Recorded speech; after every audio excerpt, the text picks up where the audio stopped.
Bom dia. Vamos começar aqui uma parte importante da química. Soluções. Uma parte bastante importante da química. Vamos começar primeiro com a teoriazinha, depois vem os cálculos.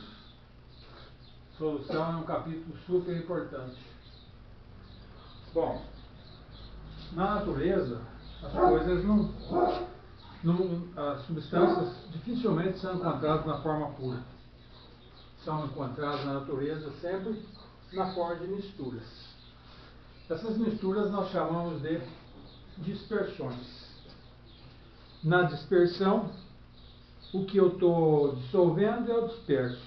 O que está sendo dissolvido é o dispersante. Então, quem é dissolvido é o disperso. O dispersante é quem dissolve. As dispersões, a gente classifica elas de acordo com o tamanho da partícula dispersa. Então, nós temos a solução. Esse vai ser o que nosso estudo vai focar nas soluções. Daqui para frente a gente vai estudar praticamente quase que só as soluções. Agora vamos dar uma passada rápida nos colóides, que também são muito importantes do ponto de vista de vestibular, porque os colóides estão muito presentes no nosso cotidiano. Quase tudo no nosso cotidiano envolve um colóide. Então, do ponto de vista de vestibular, é muito importante o colóide. Então, solução, partículas que estão dissolvidas lá, vão de 0 a 1 nanômetro. 1 nanômetro é 10 a menos 9 metros. Coloquei aqui. O colóide, partícula um pouquinho maior, são, dizemos assim, moléculas gigantes. Esse aqui, íons, né? Que moléculas gigantes, de 1 a 1000 nanômetros. E a suspensão são as misturas mais grosseiras, né? Partículas bastante grandes, pode ser vista a olho nu. Esse aqui, ó, solução, eu não consigo enxergar de maneira nenhuma, nem com ultramicroscópio eu consigo visualizar a partícula dispersa na solução. No colóide, aí outra coisa, se eu quiser filtrar uma solução, não separo. Eu pego água salgada é uma solução. Não consigo separar a água do sal por filtração, nem por decantação, nem por um ultrafiltro, nem uma ultracentrífuga. Já o colóide, se eu usar um microscópio eletrônico, eu consigo visualizar as moléculas gigantes. E também consigo separar as partículas por um ultrafiltro, um filtro super fino, ou por uma ultracentrífuga, uma centrífuga de velocidade muito grande. Já a suspensão eu posso separá-las por decantação. Se, por exemplo, você tem uma água de enxurrada, você deixa aí, a sujeira assenta. Posso separar por filtração, por centrifugação, né? Então vamos ver lá um pouquinho de cada uma. Soluções. Misturas homogêneas, então. Mistura homogênea que eu falei, não pode ser separadas, né? Podemos ter soluções sólidas, que é o caso das ligas metálicas, que já falamos aí, acho que na aula passada, né? As ligas metálicas. É o caso do bronze. O que é o bronze? É o cu estranho, né? Cobre mais estanho. O latão é o cu zinco, cobre mais zinco. A amálgama é mercúrio e outro metal. O ouro da joia, que é ouro, 24 quilates é ouro puro. O ouro da joia é 18 quilates. Ouro e cobre, ou ouro e cobre e prata. Temos soluções líquidas. Geralmente o solvente é um líquido, por exemplo, água e sal. O solvente é água. Podemos ter uma mistura também de dois líquidos, por exemplo, álcool hidratado, álcool e água, né? E temos as soluções gasosas, por exemplo, o ar, né? No ar nós temos nitrogênio, maior parte, oxigênio e um pouquinho de argônio, cerca de 1%. E por último temos os colóides. Por último não. Em primeiro lugar, soluções, em segundo, os colóides, depois nós vamos ter lá nas suspensões. Os colóides, também chamados de dispersões coloidais, vou falar dos tipos de colóides que nós podemos ter aí.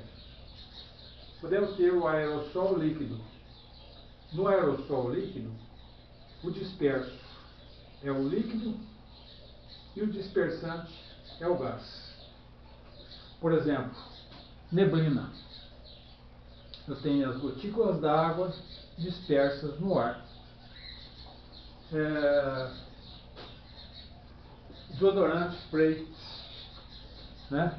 Você tem o líquido do desodorante disperso em um gás. Então, esse é o aerossol líquido. Depois temos o aerossol sólido. O disperso é o sólido. O dispersante é um gás. A poeira no ar, né? A poeira no ar. O ar está dissolvendo a poeira no ar. A fumaça, as partículas da fumaça dispersas no ar aí. A espuma. Espuma, o dispersante o disperso é o gás, o dispersante é o líquido. Quer dizer, eu pego o detergente, põe na água, sopro lá, né? O dispersante é o gás. Quer dizer, quem está disperso é o gás. Está disperso onde? As bolhas? No líquido. As bolhas estão dispersas no líquido. Exemplo, chantilly. A espuma de extintor. Temos a espuma sólida. Na espuma sólida, quem dissolve o dispersante é um sólido. O disperso é o gás. Quer dizer, o gás no meio do sólido. É o caso do isopor. Bolinhas de gás no meio do sólido. E a emulsão. Na emulsão, os dois são líquidos. É o caso, por exemplo, da maionese, né? Maionese que põe lá, põe óleo, ovo, todos líquidos, né?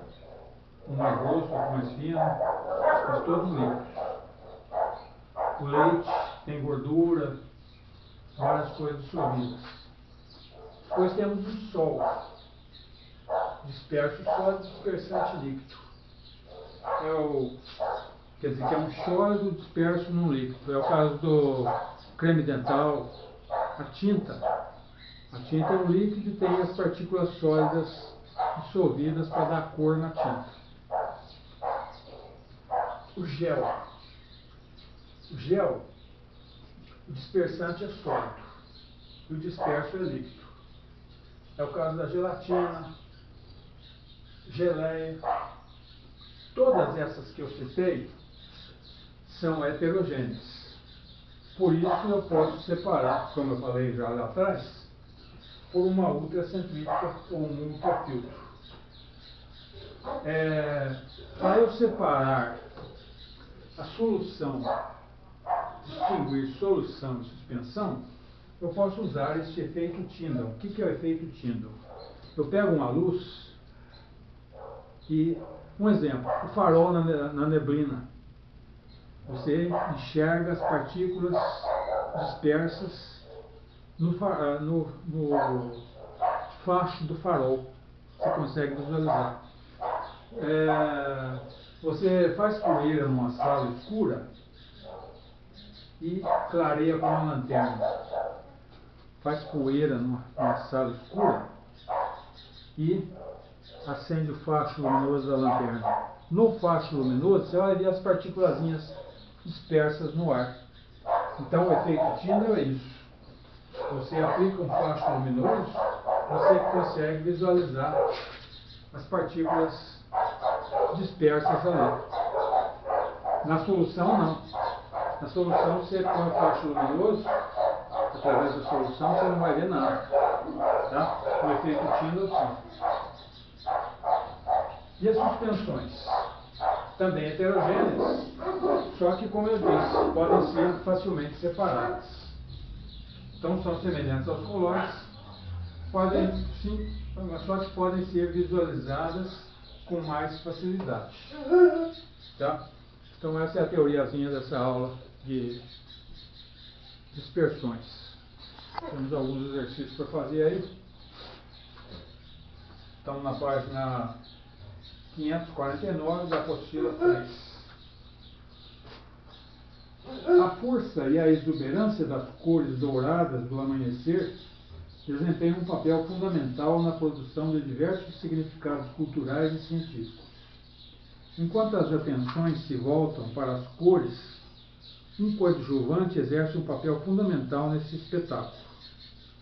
Trata-se de um sistema coloidal formado por partículas presentes na atmosfera terrestre, que atuam no fenômeno do espalhamento da luz do Sol. Geralmente dias de inverno, né, que fica aquele dia bastante luminoso, né?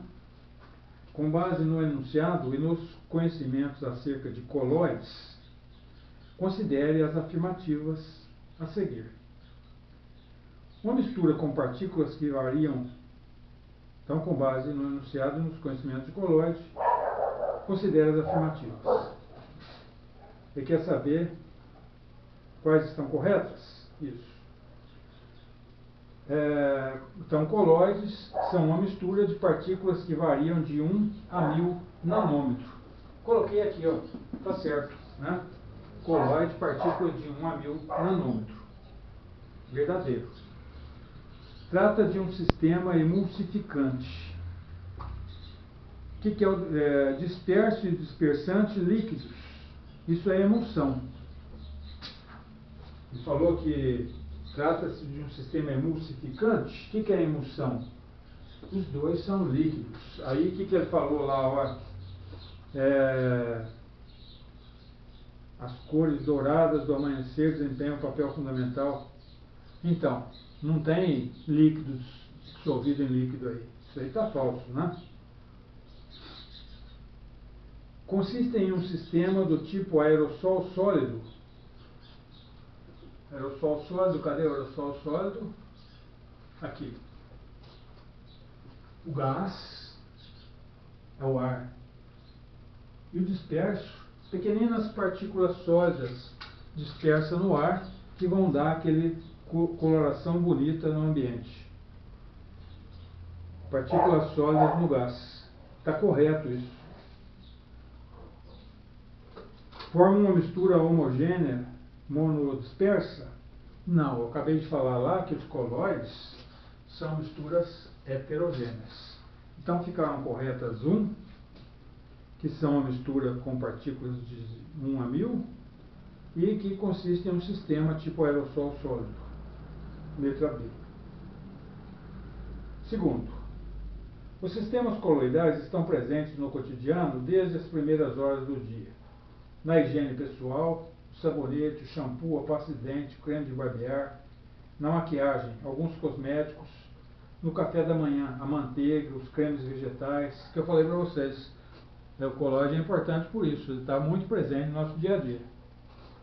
Geleia de fruta, no caminho de trabalho, neblina, fumaça, no almoço, temperos, cremes, no entardecer, cerveja, refrigerantes, sorvetes. Os colóides ainda estão presentes em diversos processos de produção de bens de consumo, como por exemplo da água potável. E são também muito importantes os colóides biológicos, como o sangue, o humor vítreo e o cristalino. Com base no texto e nos conhecimentos sobre colóides, é correto afirmar que a diálise é um processo de filtração lá no organismo, né? No qual membranas especiais não permitem a passagem de solutos, mas sim de colóides, que estão na mesma fase dispersa. Bom, se o colóide passar, o soluto também passa, né? Então está falso isso, porque se o colóide passar, o soluto vai passar também. Então está falso. As partículas dos sistemas coloidais são tão pequenas que sua área superficial é quase desprezível. As partículas dos sistemas coloidais são tão pequenas que sua área superficial é quase desprezível. Não, a área superficial deles é grande. Do sistema coloidal. Tá? Que é muito pequena na solução. Letra C. As partículas coloidais apresentam um movimento contínuo e desordenado, denominado, isso eu não tinha falado. Lá na sala, a sala com poeira, quando você clareia o facho luminoso, você vai ver que essas partículas estão se movimentando. Faça um teste num quarto escuro. Você pega um cobertor, chacoalha no escuro e acende uma lanterna. Você vai ver que aquelas partículazinhas, aqueles pozinhos que saíram do cobertor, vão estar se movimentando sempre. Esse negócio de movimento aí chama-se movimento browniano. Correto isso. Na letra D, o efeito Tyndall é uma propriedade que se observa nos sistemas coloidais e nos sistemas de soluções. Não. Efeito Tyndall é uma maneira de caracterizar, de você diferenciar um coloide. Você quer diferenciar uma solução de um coloide, você pode diferenciar por meio do efeito Tyndall. Tá? A solução não acontece efeito Tyndall. E a letra E, os plásticos pigmentados e as tintas são excluídos do sistema coloidal? Não. A tinta, vimos lá, é o sol. Então deu letra C. Terceiro, a obtenção de sistemas coloidais estáveis depende das interações entre as partículas dispersas e o meio onde se encontram. Em um sistema coloidal aquoso, cujas partículas são hidrófilas, gostam de água, né? A adição de um solvente orgânico miscível em água, dissolve na água, como etanol, desestabiliza o coloide, podendo ocorrer a agregação de partículas preliminarmente dispersas. A desestabilização provocada pelo etanol ocorre porque tem um negócio chamado camada de solvatação das partículas. Quer dizer, diminui a camada de solvatação das partículas, aumentando a interação entre elas. Isso é a causa. Vamos ver as alternativas. A desestabilização provocada pelo etanol ocorre porque a polaridade da água no sistema coloidal é reduzida? Não, a água continua sendo polar do mesmo jeito, nada muda a polaridade da água. As cargas superficiais das partículas coloidais são diminuídas? Não tem nada a ver isso. As camadas de solvatação da água das partículas são diminuídas? É o que eu falei. Solvatação é o fato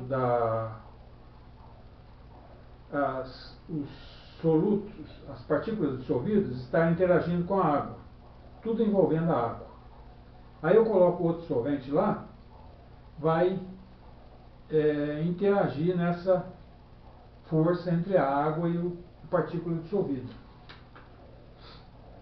Então é essa aí que é a correta. As camadas de solvatação de água nas partículas são diminuídas. 4. Uma embalagem de sopa instantânea apresenta essa sopa de saquinho, né? Apresenta, entre outras, as seguintes informações: ingredientes: tomate, sal, amido, óleo vegetal, emulsificante, conservante, flavorizante. Flavorizante é para dar o gosto, né? Corante, antioxidante. Ao misturar o conteúdo da embalagem com água quente, poderia ocorrer a separação dos componentes X e Y da mistura, formando duas partes, caso o ingrediente Z não estivesse presente.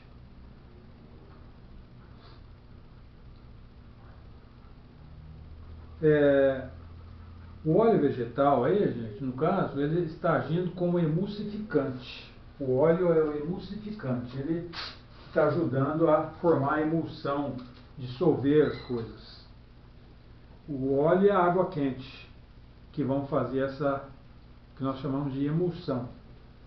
Ele falou lá óleo vegetal, depois falou com água quente. Então, a sinal alternativa é que X, Y, Z são corretamente identificados. Poderiam ser separados, então vamos ler aqui o fim de novo. Ao misturar o conteúdo da embalagem com água quente, poderia ocorrer a separação dos componentes X, Y, formando duas fases, caso não tivesse o Z. Então, o Z, ele ia formar duas fases se não tivesse o Z. Quer dizer, o Z é que está fazendo essa mistura ficar perfeita. Então, o X pode ser a água, porque a água e o óleo não se misturam, né? A água e o óleo não se misturam. A água é polar, o óleo é apolar. Então, o que faz o óleo e a água misturar? O emulsificante. Então, o emulsificante que vai fazer o óleo e a água se misturar. Então, letra D diz: a água quente que vai fazer o óleo e a água se misturar. Se não tivesse essa substância para fazer os dois se misturarem, ia ficar separado a água do óleo na sopa. Letra D diz. E aí, terminou.